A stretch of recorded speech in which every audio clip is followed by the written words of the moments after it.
Hello, and thanks for tuning in.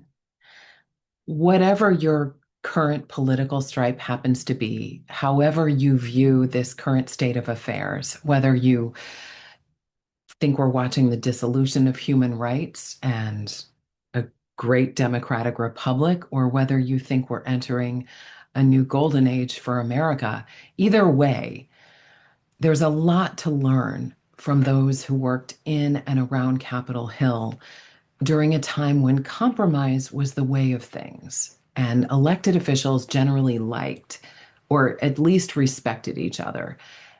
And in this age of compromise, federal lawmakers generally shared a commitment to furthering a common American agenda.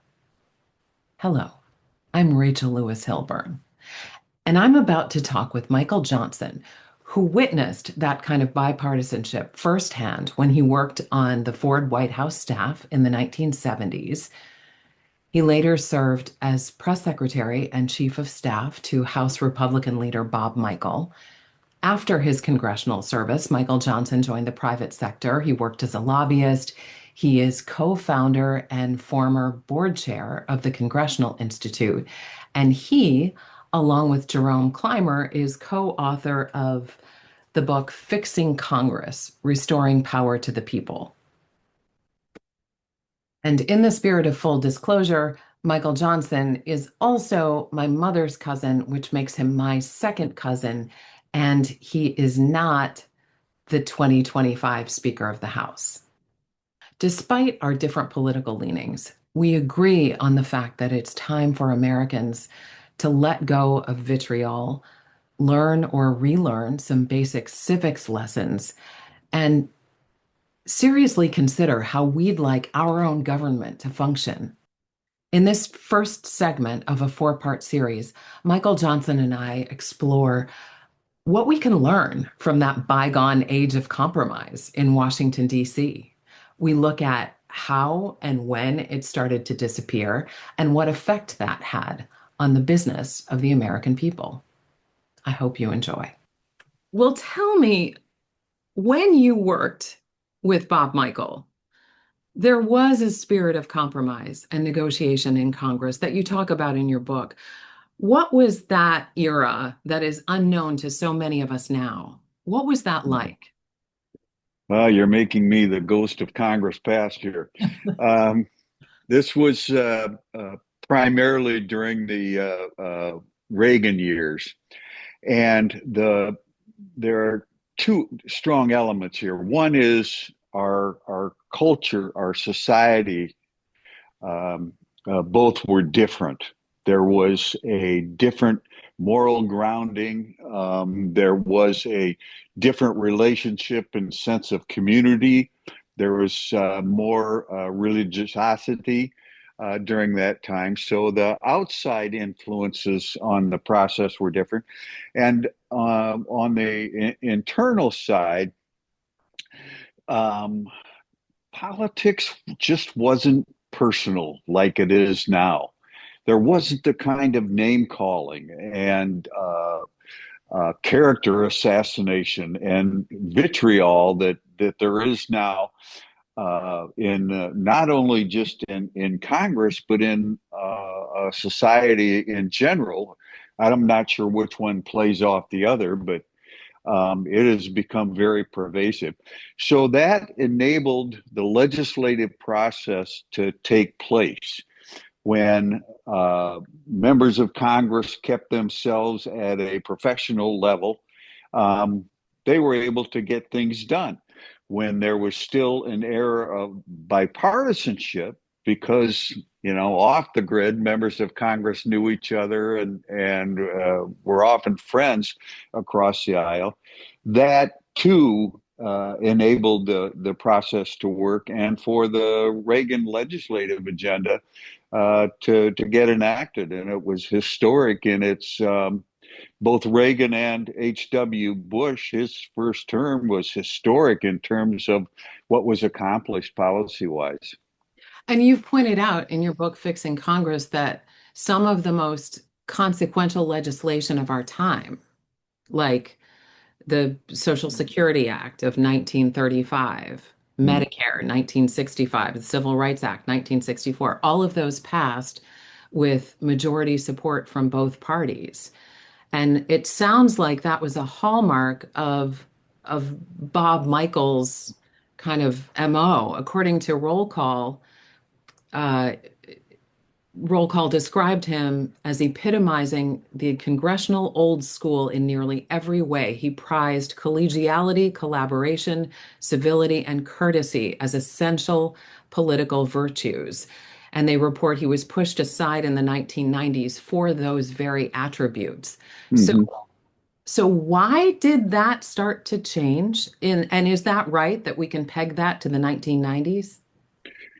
Um, yeah, pretty much. It really dates back a little farther, going back to uh, Newt Gingrich's election to Congress and the end end of the era of Tip O'Neill as Speaker of the House, who was a congenial leader, and the advent of Jim Wright of Texas becoming Speaker. He was not. He was very, very partisan, and I guess classic in what you think of as a Texas politician. So understand that Republicans had been in the minority in Congress for 40 years. Bob Michel never once served in the majority in all the 46 years he served in Congress. So there was a hunger there among the younger members on the Republican side to gain the majority, and that in to some was more important than actually passing legislation and being pragmatic bipartisan legislators. And Gingrich took a hold of that. Actually, he created a lot of it, and but all good has bad and all bad has good, and that may have been a good goal for Republicans at the time, but the bad part was it created a permanent atmosphere of tough, hard, cold politics. Uh, Gingrich and Wright just beat the daylights out of each other. And so did the two parties. And Jim Wright was eventually deposed from the House. Uh, and Newt really didn't last very long as Speaker when they took control in 1994 because um, he was considered a radical and a warrior at the time, and by the time he left Congress, he was mild mannered compared to the rest. You know. And it seems like the public dialogue is a little bit of a lag in terms of mirroring the dialogue, the vitriolic nature of the dialogue in Congress.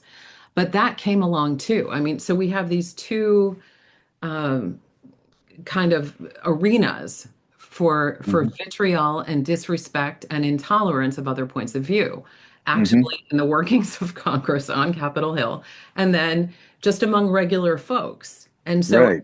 I want to explore kind of both of those ideas. But first, can you talk a little bit about some of the shifts in Congress that, in addition to uh, Newt Gingrich's new brand of politics, there were other kind of functional shifts that led to more partisanship. For example, moving power away from committees in the mid 1970s over to party leaders. How did Mm-hmm. that affect the way Congress works? Well, pretty significantly, uh,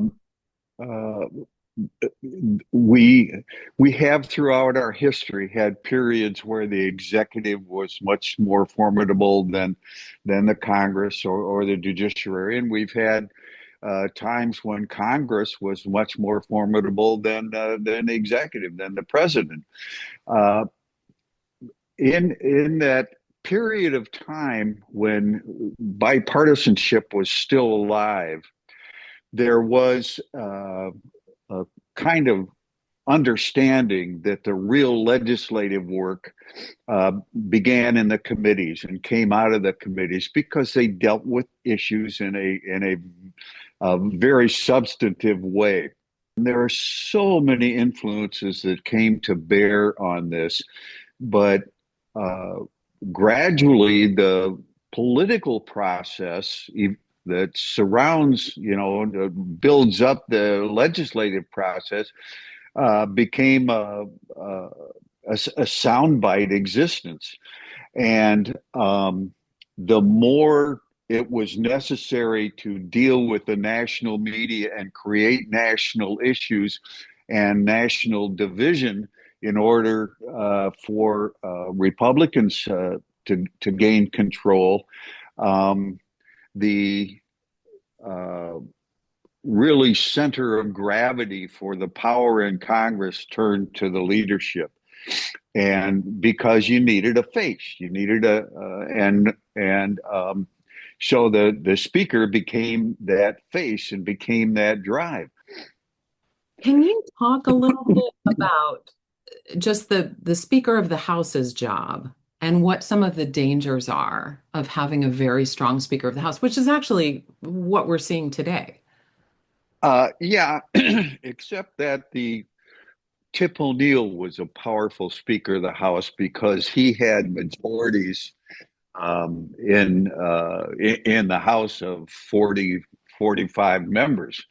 I think Mike Johnson, has eight. We've just had another recent resignation from the House, so that kind of limits what the Speaker can do in a lot of respects, and limits what members of Congress can do because there's this stalemate where uh, the um,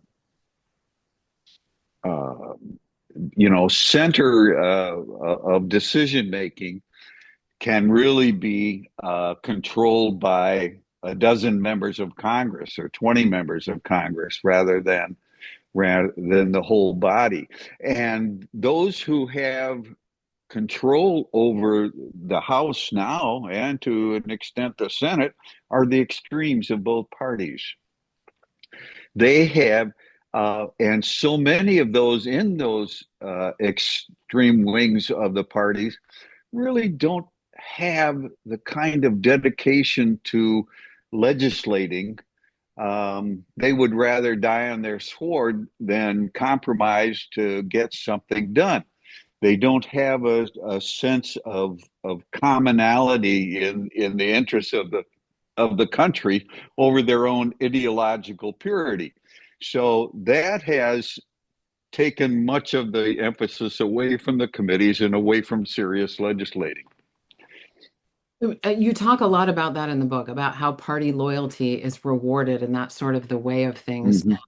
And we will get to more of the reforms that you're proposing, but when it comes to just the Speaker of the House, what are your ideas for perhaps reforming how that uh, position gets determined?